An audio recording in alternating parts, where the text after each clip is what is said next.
This is Locked On Bets, the daily betting show that means business from the Locked On Podcast Network. Hosted by Lee Sterling and Kevin Rogers, they're dropping fearless picks with an inside edge to put money in your pocket. If there's action, they've got the lock. This is where smart bets start. It's Locked On Bets.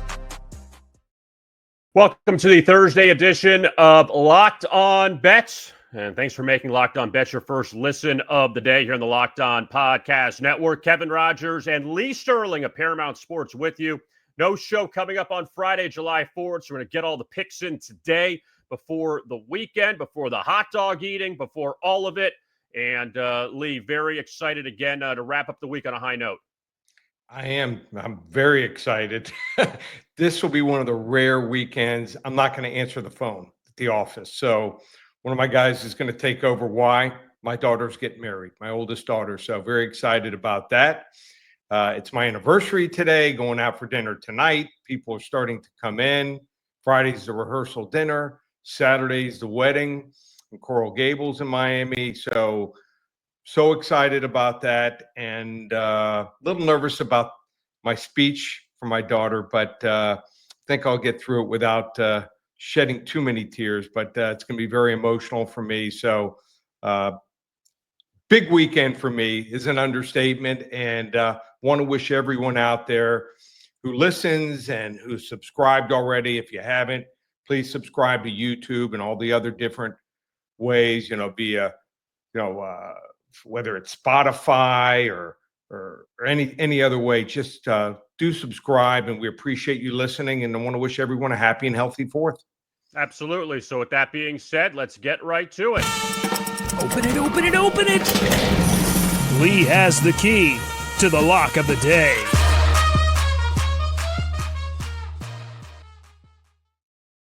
Last few days, we save the lock of the day for later in the show, and they've all been college football season win totals. Yesterday, we concentrate on the Oklahoma Sooners. Today, their old rival, the Nebraska Cornhuskers, but they're not Big 8 teams anymore, as Oklahoma in the SEC and Nebraska in the Big 10. So the Cornhuskers, Matt Rhule, he has a tendency to make improvements over the years, entering his third season in Lincoln. So, Lee, the Nebraska Cornhuskers, what are your thoughts on them this season? Well, they were 7-6 last year, and they did not start off well. In fact, it went so poorly for the offense that they made a change in the last 4 games, brought in Dana Holgorsen, former head coach. People know him. He was previously at the University of Houston. So the win total is set at 7.5 here, minus 120. This is a team, there was a lot of dead wood that was around. Their quarterbacking was horrendous a couple years ago. Very little skill players, talent as far as at the running back and wide receiver position. Offensive line was mediocre. They were known for having some absolute bulldozers in the offensive line going back to the 60s, 70s, and 80s. But even their strength room wasn't the same. They weren't getting that kind of big player that could get the push, and the pass blocking was awful. Now, last year they brought in and they signed, I think he was the #1 high school quarterback in the country, Dylan Raiola. His father had played at Nebraska. Kind of underperformed last year. 13 touchdowns and 11 interceptions. What has he done to improve himself? He shed some weight. Thought he was probably 15, 20 pounds too heavy. It looks like he's taking it seriously. And when Dana Holgorsen took over, this was a different team the last 4 games. Their running back, Emmett Johnson, what did he do over those last 4 games? Well, he averaged over 5 yards per carry, and they started using him as a pass receiver. He caught 23 passes over 4 games. So they expanded it. Very limited playbook before, but they've opened it up. They added some wide receivers, the transfer portal. Dane Key from Kentucky, Nazia Hunter from Cal, and 2 transfer offensive linemen from, get this, these are some powerhouse offensive lines, Notre Dame and Alabama, who will step in. So I expect this unit to be much, much better here. Nebraska also hired a defensive coordinator, John Butler. He's going to bring more pressure. Does he have the talent to be successful? That's the big question. only USC and Penn State, and I'm looking at this schedule, look to pose to have an offense that can really dent most defenses here. So most of these offenses they're going to face are mid-level to lower-level teams here. This is a team, believe it or not, they could go 9-3 and still not be that great because of the schedule. It's so soft. Michigan, USC, Penn State, who I mentioned, and Iowa seem to be their toughest games. Let's say they go 1-3 in those games. I think they're going to win almost every other game. Over 7.5. The reason I started this show off with a lock is I am that excited about it. We're going to start out right out of the gate here with a level 3 lock all the way up. I think it's impressive. It really is. And, you talk about the schedule, Michigan State, Northwestern, those are games they should win at home. And even going back to last season, Lee, losing at Indiana, who was one of the big surprises last season. Ohio State, they hung around in that game. They were a 25-point dog and lost by 4, which is pretty impressive. But again, with Matt Rhule, 5 wins to 7 wins. Now we'll see if he does what he did at Temple, what he did at Baylor. Obviously, his NFL run wasn't very good in Carolina. But still, that Matt Rhule in college will keep his programs improving. Oh, absolutely. I think he's a much better college coach, obviously, than he is an NFL coach. For some reason, a lot of these college coaches have always, probably 75, 80% of them, their dream is to coach in the NFL. But it's like, when you're looking at a job, a lot of people who are salesmen want to be managers. They want the stability. Well, sometimes you got to go with what you're best at doing. And he is certainly a better college coach, gets the most out of his players. He just had to totally revamp this program, and they're in year 3, and I think it's going to pay dividends. And I think when Nebraska's good, college football is better also. And I think it's going to make the Big Ten, well, it's now 16 teams, much more exciting. What were your thoughts on the expansion of the Big Ten? I know we've already discussed 2 SEC teams this week, and not as much expansion there with Texas and Oklahoma. But as far as the Big Ten, bringing all those Pac-12 schools in, UCLA, USC, Washington, and Oregon, and we saw what Oregon did last year and the impact they made in the conference. But all the travel, and I know there's some complaining, I'm sure, about the travel going east to west, playing these early games if you're a West Coast team out east, and vice versa, with these East Coast teams going out west. But what were your thoughts on how to handicap those situations? Yeah, there's a bunch of teams that lost every single game when they crossed 2 or 3 time zones. One of them was Washington. I mean, they got blown out in every game. They traveled to the Midwest, and it was weird. It was just a strange phenomenon to see, like USC playing Michigan, we're used to seeing them play Notre Dame, but some of these conference games were they were strange. They were wonky.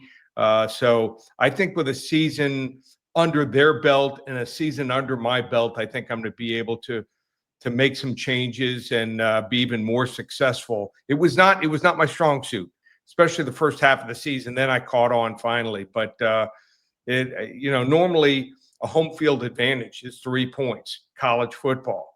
NFL, the same.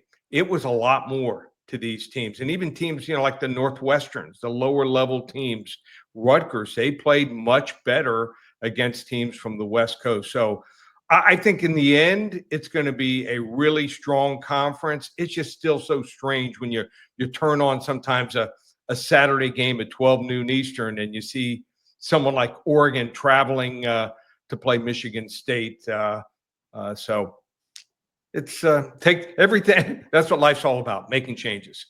Yeah, and it'll take time, and all these changes. We've seen all the conferences, the Big 12 with all the additions they made last year, and should be interesting to see how it all unfolds this season. Coming up, we do have our plays of the day. We have several of them. WNBA, Major League Baseball. Also, we'll review what happened last night. So all of that is coming up. You're listening to Locked On Bets right here on the Locked On Podcast Network.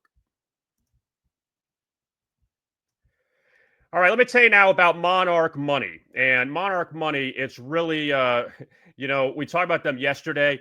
and there's so many great things about it. Ever wish managing your money felt easier? With Monarch Money, it can. Whether you're growing your savings or planning a big purchase, Monarch puts you in the driver's seat. It's like having your own personal CFO, giving you full visibility and control over your finances. Monarch Money is more than a budgeting app. It's a complete financial command center. You can track all your accounts, investments, and spending in one place. So in addition to managing your money, you're also building wealth. You can stick to your budget with these tools. Monarch Money has a flex budget system allowing you to save for big goals. Also, you can modify your groups and categories that suit you at Monarch Money. Also, you can use flex budgeting when expenses change from month to month, or fixed budgeting on expected expenses. Take control of your finances with Monarch Money.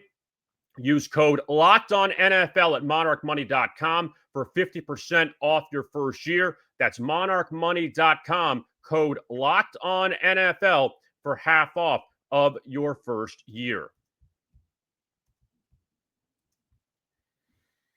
As we continue here on Locked On Bets, and let's look at the Thursday card. And I guess before we get to the Thursday card, Lee, let's review what happened last night with our plays. And number one with you, the Toronto Blue Jays, your lock of the day, 7 runs in the first, turn the game off, you're done. And then the Yankees come back and tie it. But luckily, though, the Blue Jays won the game 11-9, so a win's a win, and a good job there with the home dog cashing. That just shows you never count a winner until it's over. You never put the big W there, so you don't want to jinx it. I was almost about to text you, but you know what? I said, let me wait an inning or two, and thank you know what I did. But at least they come out in the end. When you lose a game like that, I've actually had that happen to me. I think I had an 8 or a 9 run lead one other time and lost the game back-to-back days. The third day, I'm like, maybe the gambling gods are telling me not to bet anything. So thank you know what, they pulled it off, and they were the better team. They just relaxed. Just shows you sometimes when you relax in any sport, anything can happen. Yeah, and the Yankees, Aaron Judge hit a home run. They tied it, but the Blue Jays now tied with the Yankees heading into Thursday's action in their finale atop the American League East. Also, I hit on the Astros-Rockies under 5.5 versus 5. It was 2-2 through 2, and I'm thinking, all right, let's slow this thing down. And luckily, it did slow down. It was 2-2 through 5. So thankfully, that one cashed, and all the trends I had with Hunter Brown. That's another start, first 5, allowing 2 runs or less. Guy hit a home run for his first career homer for Houston. I'm thinking, oh, great, that's coming through. But with Colorado, their offense just kind of dried up, thankfully, through 5 innings. Yeah.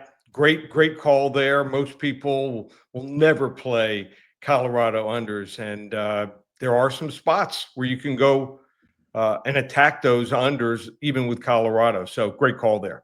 Thank you. And it worked out well. And our final play, unfortunately, the player prop didn't hit. The Braves, their offense didn't do anything the first 5 innings and exploded late. But the Austin Riley prop, unfortunately, just one hit last night for him. And the hit, Lee, almost cleared the fence, but just didn't. And he watched it. I mean, that was painful. When you hit the wall with a ball, you should have at least a double. My prime, I probably would even had a shot at a triple. So that's what you get for watching the ball. He cost us a perfect 3-0.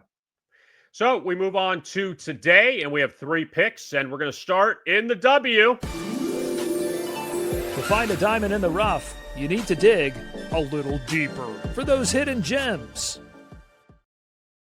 We hit our WNBA play on Tuesday with that under in the first quarter between the Fever and the Lynx, and the league was off last night. They're back tonight with 5 games, so we have 1 game to go over, Lee, and I'm going to go with the Seattle Storm in the first quarter tonight against the Atlanta Dream on the road. It's a -0.5 point, so basically just lead after the first quarter. And why I like this game, number one, Atlanta was a favorite to open up. Now the line is in Seattle's favor. The Storm, off a very ugly loss to the expansion Golden State Valkyries, their second loss to them of the season. So I would think that now playing Atlanta, that will be a little bit motivated early on. Also, when they played Atlanta earlier this season at home, they led at the end of the first quarter 23-15, end up losing that game 94-87. So a little revenge there. Also, Seattle 5-3-1 the last 9 in the first quarter. And here's the other key too, Lee, is the Atlanta Dream off 2 games against the 2 best teams in the league. Against Minnesota, lost in overtime, then beat New York over the weekend. So now you're facing Seattle, still a good team, just not Minnesota or New York.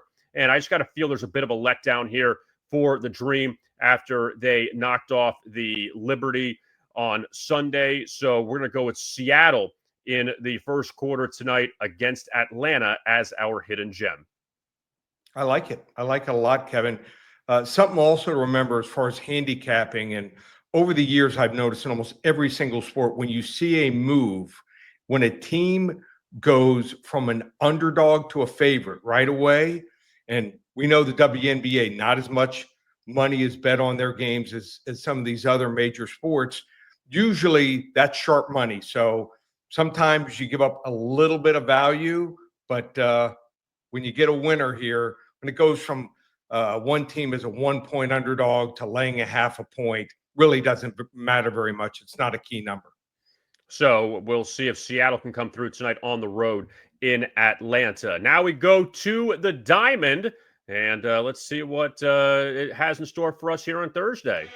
Oh, boy. Last one out, turn off the lights. This one's a blowout. Mentioned the Yankees Blue Jays earlier, and Lee, your play on Toronto last night, but you're looking at a player prop, a strikeout prop for Toronto's Chris Bassitt in the finale, going for the sweep of the Yankees. Well, this is a pitcher I like, Chris Bassitt. He seems to get up for the Bronx Bombers, and took notes earlier in the year, looked pretty good in past years. He just seems like he's a different pitcher in these games. And the over-under is 5.5 strikeouts, minus 145. He's 3-1 his last 6 appearances versus the Bronx Bombers. Also, a 1.63 ERA in those games with 44 strikeouts. The Yankees, as we know, they strike out a lot. Their team is the number 4 team in the Major League Baseball as far as most strikeouts. It's feast or famine with them. After Judge and Stanton, who I think that's only like his 2nd or 3rd home run, they both went deep last night. I think this is a team that knows they need to score a lot of runs, and they're going to try to swing for the fences tonight. I think Chris Bass will be up to the challenge. So we're going to go here with, how about this, a blowout special number 1. Toronto's pitcher Chris Bassitt over 5.5 strikeouts, minus 145. Let's go Blue Jays. And with that being said, let's do it again. Oh, boy. Last one out, turn off the lights. This one's a blowout. Special number 2, the Giants and the Diamondbacks, a late-night game in Arizona. San Francisco finally broke through last night. They won in 10 innings over the Diamondbacks after Arizona won the first 2 games. The Giants just had a lot of issues, even since acquiring Rafael Devers from the Red Sox. He's had a bunch of strikeouts, hasn't really got the offense going. But the Giants and the D-backs tonight, Lee, what do you have with this NL West battle? Okay, so Arizona's pitcher, Brandon Pfaadt, I know it sounds like fat if you look at the spelling of his last name, but actually Brandon Pfaadt, has a 4.71 ERA last year. This year, it's ballooned all the way up to 5.38. But get this, his expected ERA is 6.80. That's bottom 1% ERA in Major League Baseball. Now, on the other side, San Francisco's pitcher, Robbie Ray, a very, very respectable 2.75, and the team seems to really perform when he's their starter. 13-4 in those starts so far this year. Arizona's bullpen also is really shaky, the 4th worst bullpen. And get this, their closers have converted only 60% of save opportunities this year. So If we get the lead, I feel great about it. And even if we're trailing going to the 7th, 8th, 9th inning, I think there's a good chance we rally as long as we're within a couple runs here. So we're going to go with a huge blowout here. It's blowout special number 2, the San Francisco Giants money line -120 tonight over the Arizona Diamondbacks. And also with Robbie Ray, last time out was on the wrong end of a 1-0 defeat to the White Sox. So he pitched well, and there are these games that he's giving up 1 or 2 runs as the offense can't get going. So see if he can do that. And really, the guy's a Cy Young winner. When you look back at it, excellent pitcher. And for Brandon Pfaadt, who you talked about, that he was an up-and-coming pitcher for this Arizona team. And unfortunately, it's gone a little sideways for him this year. So we'll see if the Giants can get the split of the series with the Diamondbacks tonight. What I wanted to bring up to you also, Lee, is July 4th. I know it's big on the fireworks and everything else, but do you have any action on the hot dog eating contest coming up on Friday? We're going to have that for our clients. I'm going to save that. Okay. We've hit it now when our man has been in action. The last 2 years, he was not even in the competition because I think he was a sponsor for with a chicken dog or a turkey dog. So I just have a feeling we're on the right side. So that'll be up on our line here for any of the clients that purchase any of the sports. So they want to hop on board. Just go to ParamountSports.com. We've got a 10-day player prop special going. Average probably 3 prop plays per day for the player props in Major League Baseball. So you're not just looking for the winners, the side, or the team total, looking for some player props, which we've done well at this year. Go to ParamountSports.com. 10 days, just $50 there. Football, we're end of July. That's right. July is here. So if you want to get started with the football, starts July 31st. We've had a winning record 5 of the last 6 years in the preseason.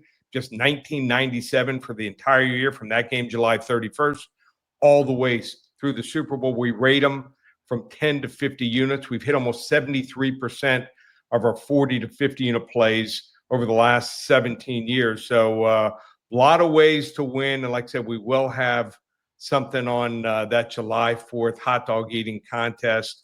Probably some of the favorites and maybe some underdogs. They give over-unders on a lot of different of the contestants. So my kids, my 2 daughters have actually gone there a few years ago to see it in person. They said it is one of the great spectacles. They came away with a sunburn. They were there for like 2.5 hours, but said it was a lot of fun. They took the train from New York City. So if you're in the area, if you've never experienced it, they said it's a bucket list thing to do. So while I'm at the hotel with all the guests eating, I think it starts, what's it start? Like about noon time, something like that. Yeah. Noon. We'll be watching it. So if you're not doing anything, it's something fun to do that day. And there's a lot of fun contestants that have some great backgrounds. So ParamountSports.com, or you can call us 800-400-9741. Also, next week, because we have no show on Friday, July 4th. So next week, we're going to not change it up a little bit, but as far as the season win totals lead, we're going to start looking at NFL. We're not going to go completely away from college, but going to take a break and switch it up and go over some NFL season win totals next week. Yeah. NFL is king, whether people like it or not. And, there's a lot of movement as far as free agency, new coaches, new coordinators, and we're on top of that. So we'll have some of your favorite teams and maybe some under the radar teams also. And that, again, football is right around the corner. Training camp starting. Preseason will start late in the month with the Hall of Fame games. So a lot to get excited about. You can also find us on X, myself at Rogers Picks, Lee at Paramount Sports. Don't forget to like and subscribe to our YouTube channel here, Locked On Bets. We appreciate it. And good first week in the books. And again, no show on Friday. So we'll talk to you coming up on Monday. We will be back with another edition of Locked On Bets. And we appreciate you tuning in right here on the Locked On Podcast Network.